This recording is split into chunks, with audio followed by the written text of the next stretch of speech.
Okay, so guys, meron tayong parcel dito. Check muna natin kung okay siya sa loob. Kasi manipis yung yung balot. Baka damage to. May balik natin.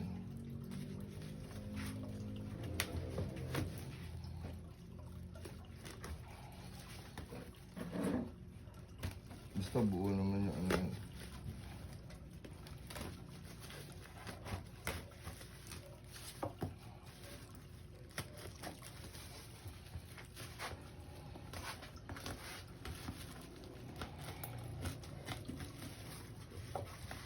So, ito yung parcel.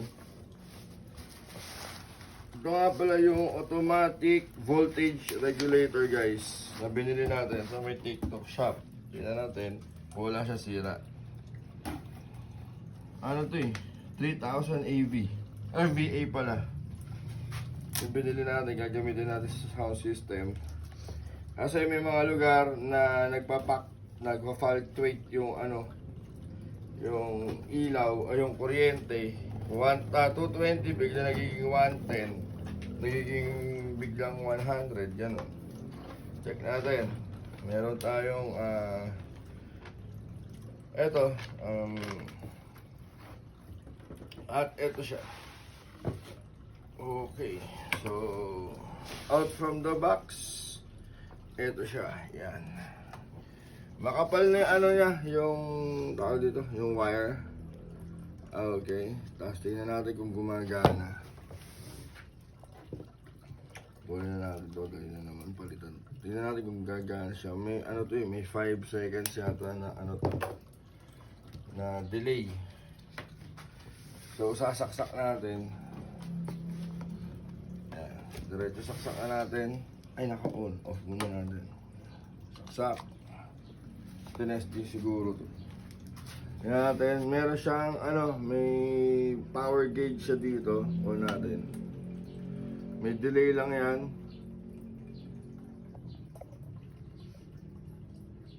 Okay. Tingnan natin. Dapat mag-220 dun yun. Magsaksak tayo na item. Wait lang. Post ko na. May 5 minutes yan tayo. Delay. O 5 seconds, 5 minutes. Iinit pa kasi yan. Dapat magsaksak tayo na item. Gagana siya. Dapat gumana yan. So, 3 saksakan niya. Saksak tayo dito. Meron na kayo na. Wala pa.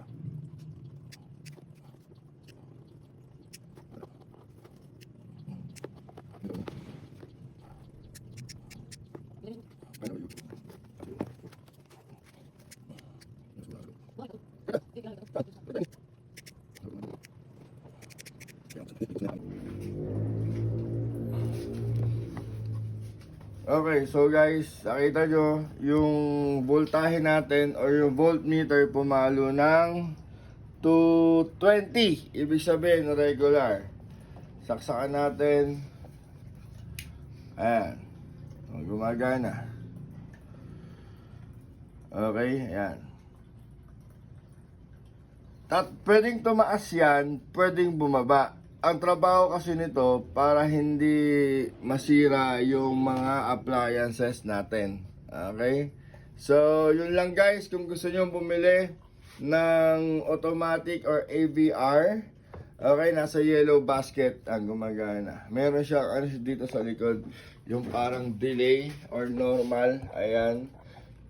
Yung delay guys, yun yung yun yung maghihintay ka pa ng 5 minutes, mga ganon, bago siya gumana. Okay, yung normal naman, yun yung on the spot na voltahe niya. Alright, so guys, kung naghahanap kayo ng mura pero de kalidad naman na AVR, nasa yellow basket natin guys yan. Alright, so yun lang, bili na kayo. Bye bye.